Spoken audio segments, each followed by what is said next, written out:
Assalamualaikum warahmatullahi wabarakatuh. Waalaikumsalam warahmatullahi wabarakatuh. Allahu Akbar, Allahu Akbar, Allahu Akbar,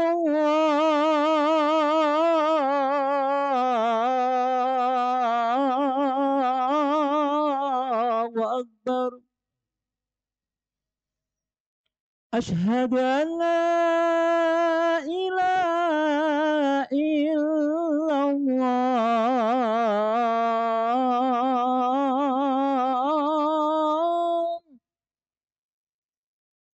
أشهد أن لا إله إلا الله.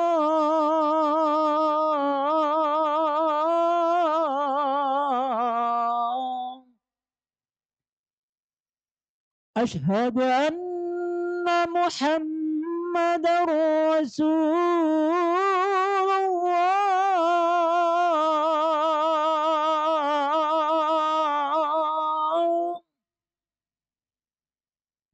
أشهد أن محمدا رسول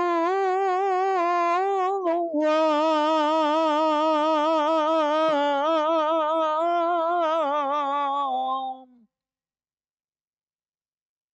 حي على الصلاة.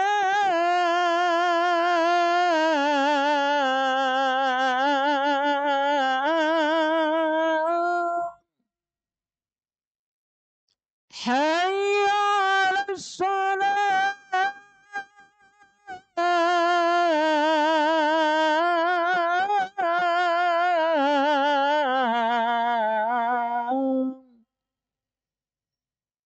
حي على الفلاح.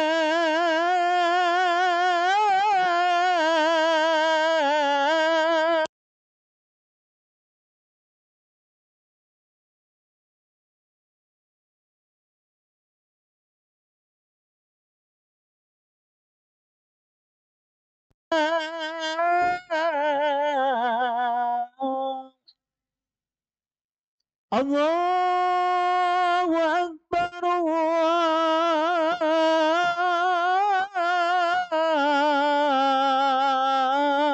الله أكبر. لا إله إلا الله.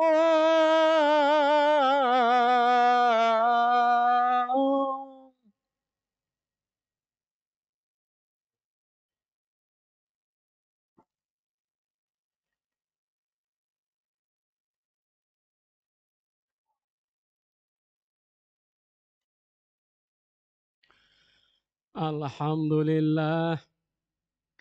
Alhamdulillahilladzi arsala rasulahu bil huda wa dinil haqqi liyuzhirahu 'ala ad-dini kullihi wa kafa billahi shahida. Ashhadu an la ilaha illallahul haqqul mubin. وأشهد أن محمدا عبده ورسوله صادق الوعد الأمين وختم الأنبياء والمرسلين.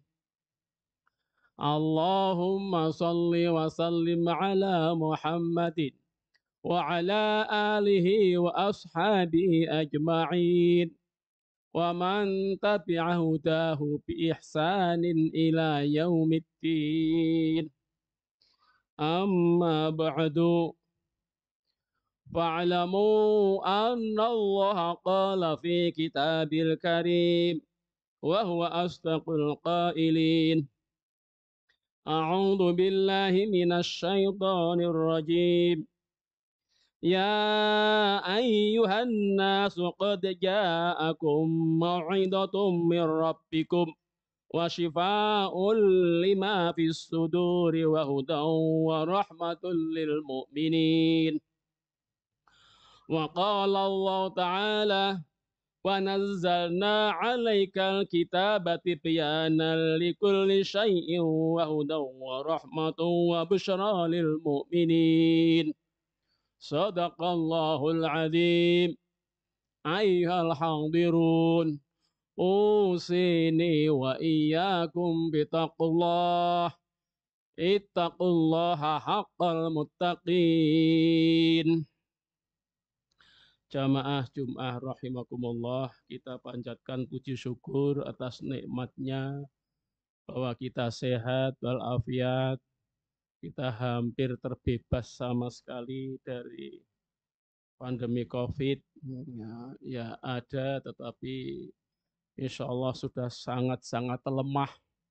Mudah-mudahan tidak masuk ke Semarang hingga sekarang ini. Untuk Jawa Tengah itu Semarang bisa dikatakan nol.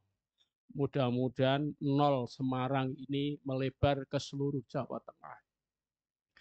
Marilah kita berdoa semoga sholawat dan salam Allah limpahkan kepada junjungan kita Nabi Agung Muhammad Sallallahu Alaihi Wasallam. Jamaah rahimakumullah, khatib tadi membaca Al-Quran surat Yunus ayat 57 yang terjemahnya kurang lebihnya, wahai manusia, benar-benar telah datang kepadamu suatu pituwah, pitutur, nasihat dari Tuhanmu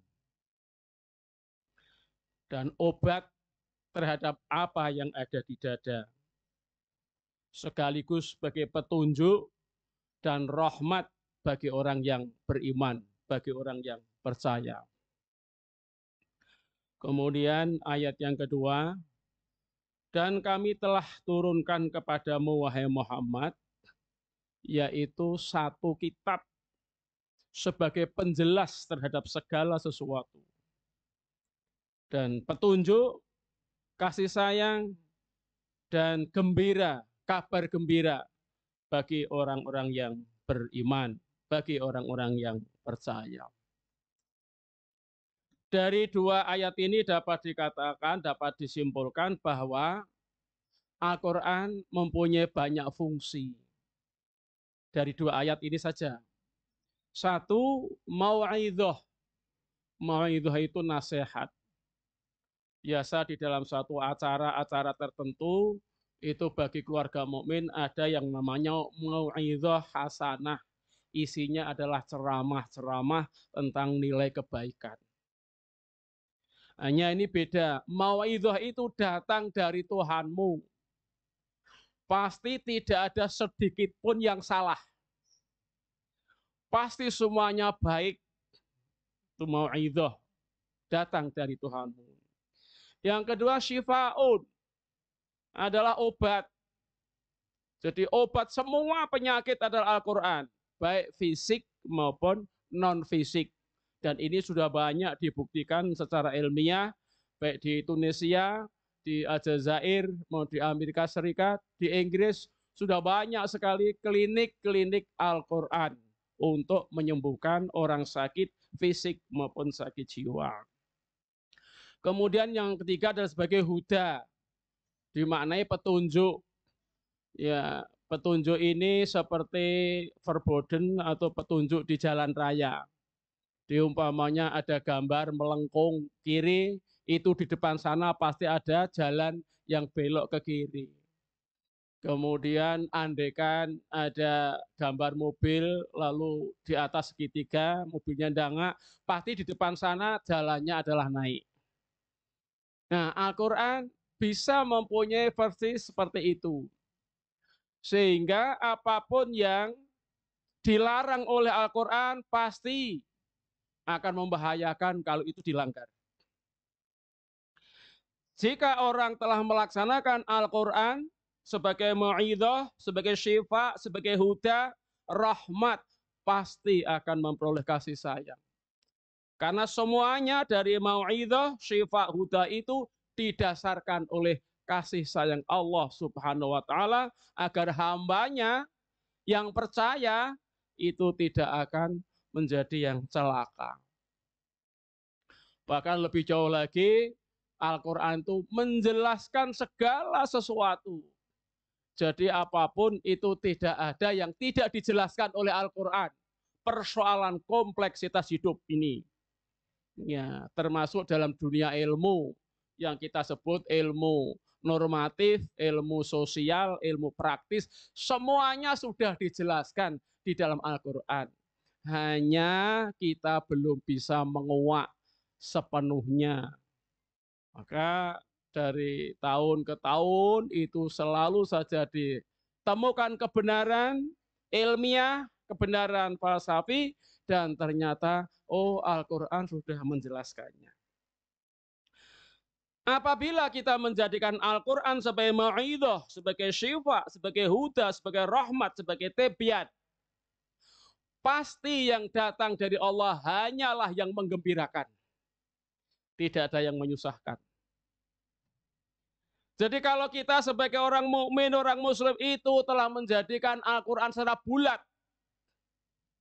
sebagai petunjuk, sebagai syifa, sebagai sumber mau'idhah, pasti yang datang dari Allah hanya yang menggembirakan.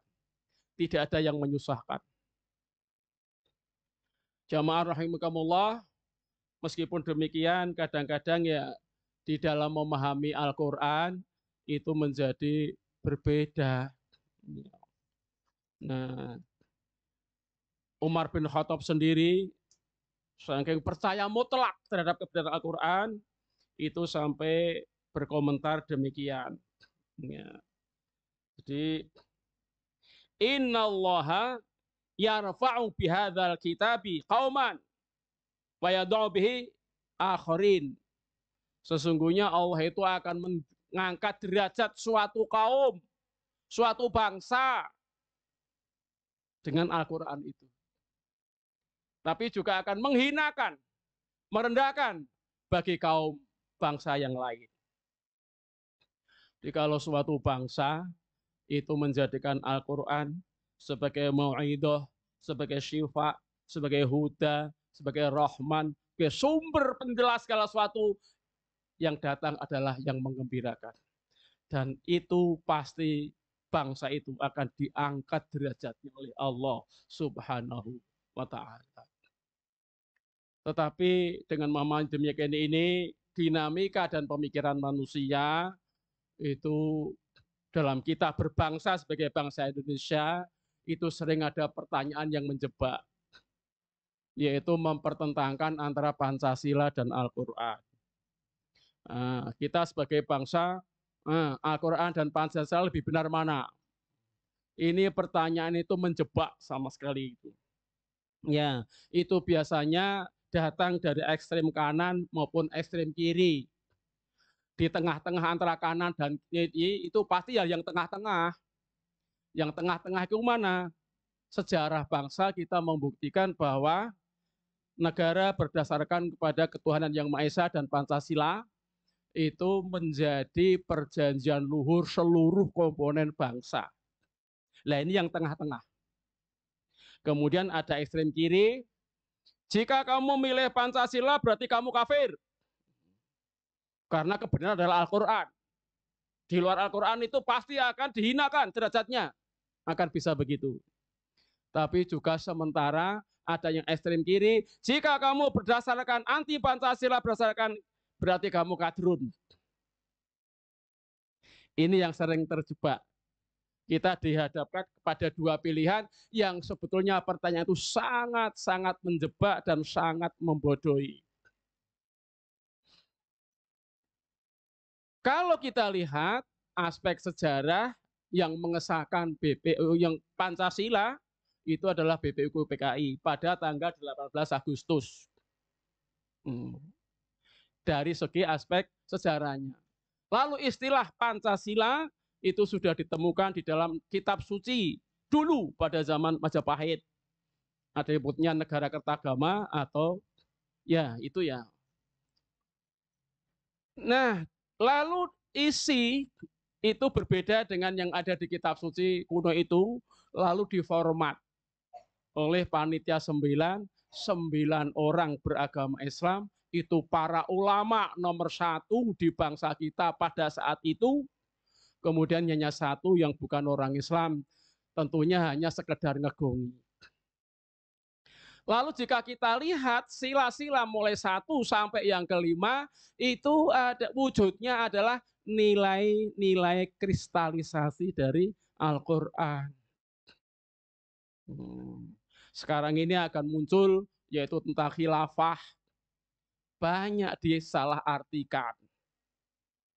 Ya, Allah memang mengangkat manusia ini sebagai khalifah di muka bumi. Jabatannya adalah khalifah. Melaksanakan jabatan itu bahasa Arabnya adalah khilafah. Jadi kata khilafah tidak bisa dihilangkan. Menghilangkan kata khilafah ya sama dengan kafir. Hanya saja pemaknaan kata khilafah itu lalu berkembang. Jika khilafah itu dimaknai sistem pemerintahan berbangsa yang mengganti kedudukan Pancasila, lah itu berbeda. Itu artinya melanggar perjanjian luhur, melanggar nilai-nilai kristalisasi dari Al-Quran dan As-Sunnah yang tercermin ke dalam sila-sila ke-5. Ini yang menjadi masalah.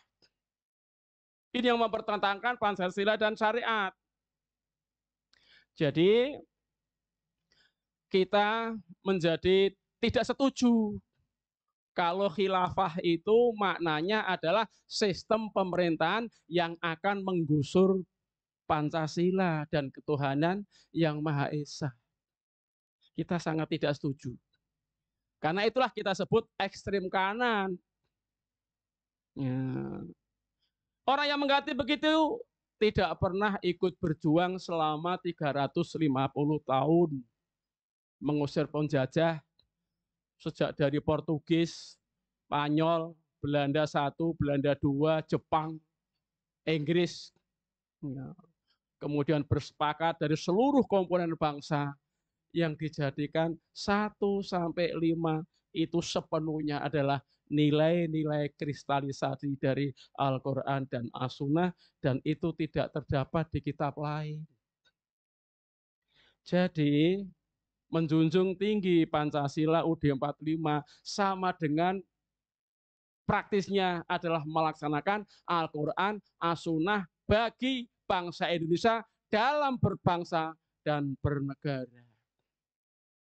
Inilah maka kita harus waspada dengan kata-kata khilafah, karena kita menjadi bingung dari medsos, lalu ungkapan dari banyak orang, itu yang benar yang mana. Nah, karena itulah kita sebagai umat Islam kembali kepada pengertian khilafah secara Qur'ani dan bahasa Arab.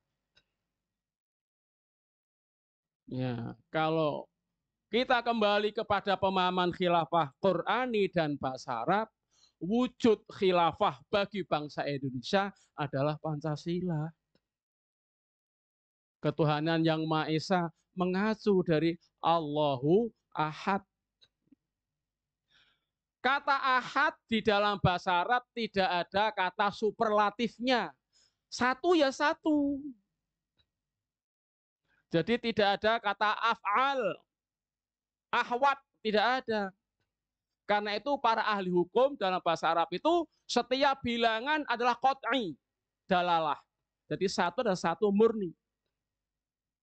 Hanya setelah terpengaruh oleh bahasa, ya bahasa India itu ada maha, sehingga maha 1 atau maha esa. Itu adalah 1 yang paling maha, yang paling super. Sehingga untuk membedakan satunya kita orang 1 orang per orang itu semuanya adalah 1. Allah juga 1, tapi di mana?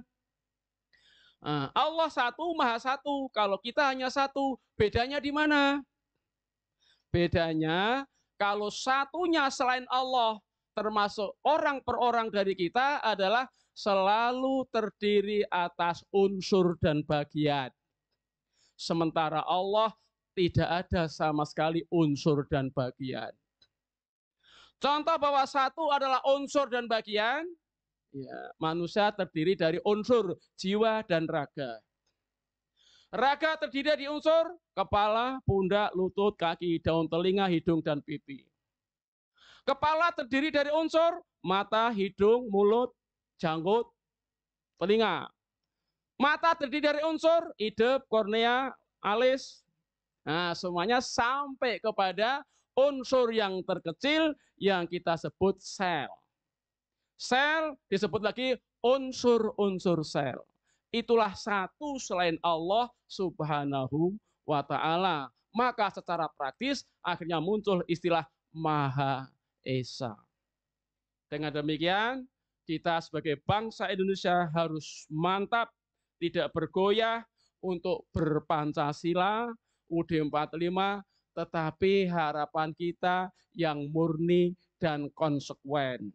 Mudah-mudahan suatu saat amandemen terhadap UUD 45 itu bisa dikembalikan secara utuh.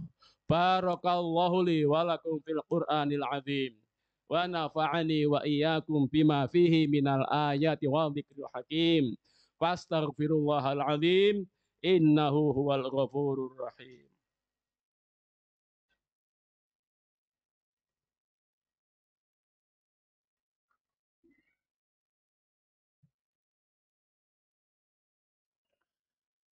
Alhamdulillahi nahmaduhu wa nasta'inuhu wa nastaghfiruh. ونعوذ بالله من شرور أنفسنا ومن سيئات أعمالنا من يهد الله فلا مضل له ومن يضلل فلا هادي له أشهد أن لا إله إلا الله وحده لا شريك له وأشهد أن محمدا عبده ورسوله الذي لا نبي ولا رسول بعده أيها الحاضرون أوصيني وإياكم بتقوى الله اتقوا الله حق تقاته ولا تموتن إلا وأنتم مسلمون واعلموا أن الله قال في كتاب الكريم وهو أصدق القائلين ولم يزل قائلا أعوذ بالله من الشيطان الرجيم إن الله وملائكته يصلون على النبي يا أيها الذين آمنوا صلوا عليه وسلموا تسليما اللهم صل وسلم على محمد وعلى آل محمد كما صليت على إبراهيم وعلى آل إبراهيم وبارك على محمد وعلى آل محمد كما باركت على إبراهيم وآل إبراهيم في العالمين إنك حميد مجيد اللهم اغفر للمسلمين والمسلمات والمؤمنين والمؤمنات الأحياء منهم والأموات إنك سميع قريب مجيب الدعوات ويا قاضي الحاجات اللهم إنا نسألك علما نافعا ورزقا واسعا وشفاء من كل داء وسقم برحمتك يا أرحم الراحمين ربنا هب لنا من لدنك رحمة وهيئ لنا من أمرنا رشدا اللهم إنا نعوذ بك من جهد البلاء وترك السقاء وسوء القضاء وشماتة الأعداء ربنا آتنا في الدنيا حسنة وفي الآخرة حسنة وقنا عذاب النار والحمد لله رب العالمين ولذكر الله أكبر والله يعلم ما تصنعون الله أكبر الله أكبر أشهد أن لا إله إلا الله أشهد أن محمدا رسول الله حي على السلام حي على الفلاح قد قامت الصلاة قد قامت الصلاة الله أكبر الله أكبر لا إله إلا الله. Sawu sufufakum. Lurus mendapatkan saf.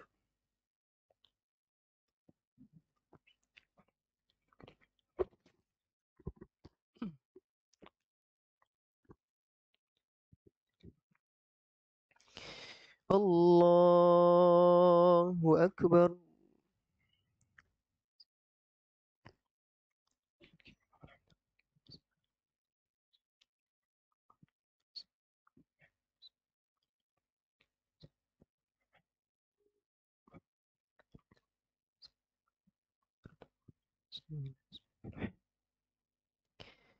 الحمد لله رب العالمين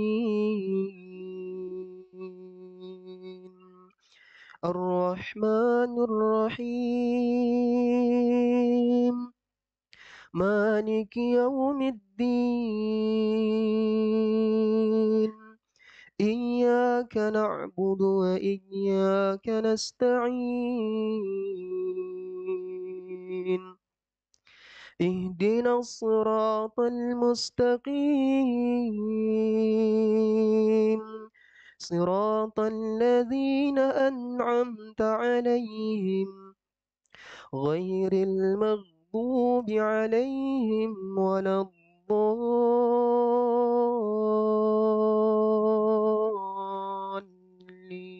الضالين آمين.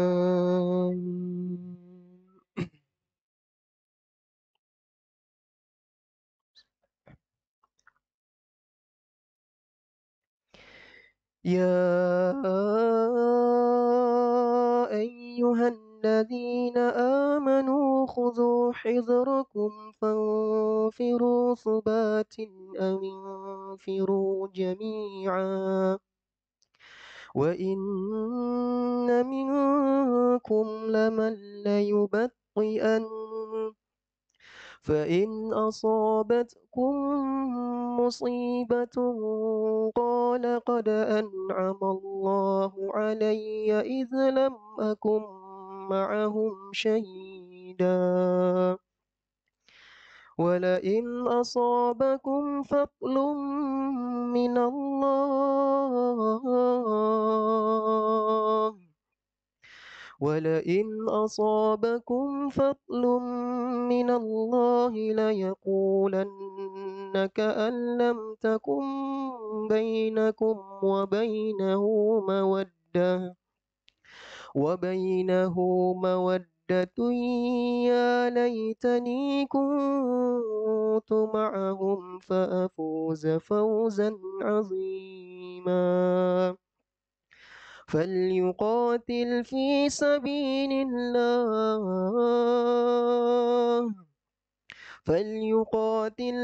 سبيل الله الذين يشرون الحياة الدنيا بالآخرة ومن يقاتل في سبيل الله فيقتل أو يغلب فسوف نؤتيه أجرا عظيما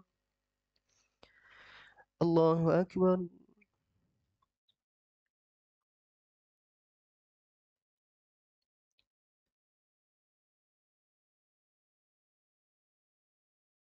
سمع الله لمن حمده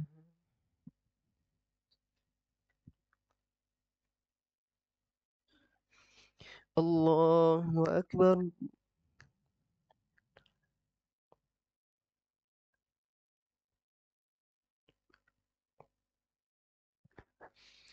الله أكبر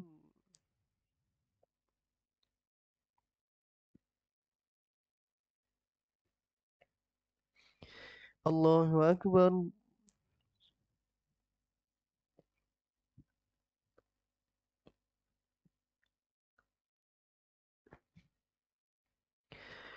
الله أكبر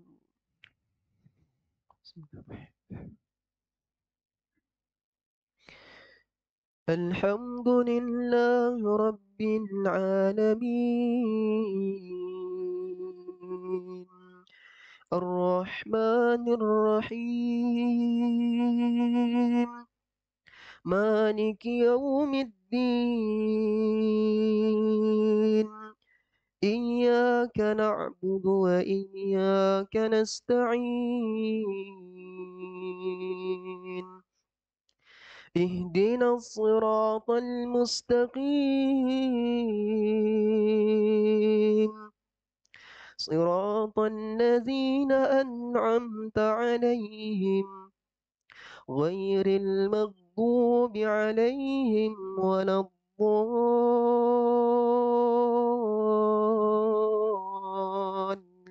الضالين آمين.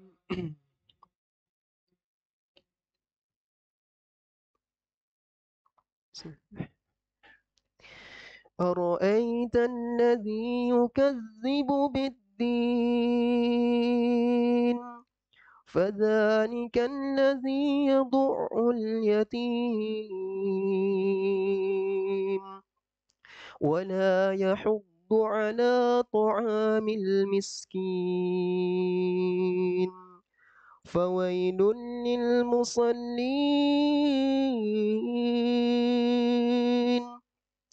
فويل للمصلين الذين هم عن صلاتهم ساهون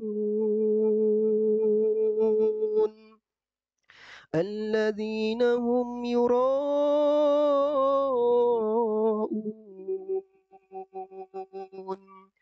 ويمنعون الماعون الله أكبر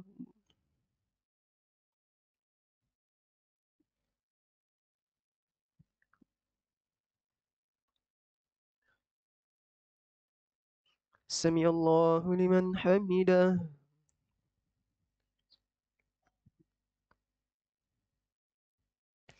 الله أكبر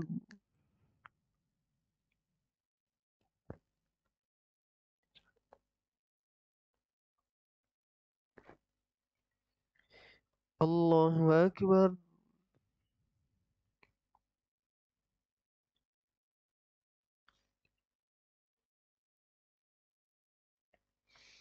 الله أكبر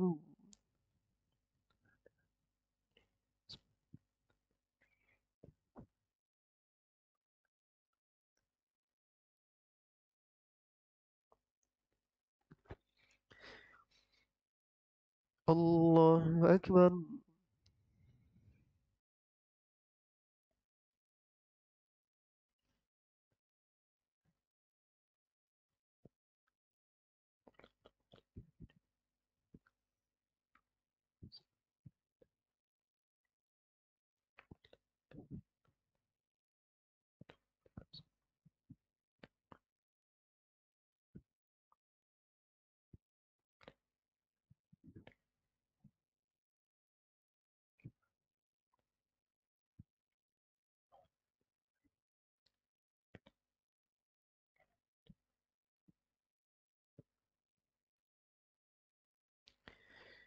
السلام عليكم ورحمة الله السلام عليكم ورحمة الله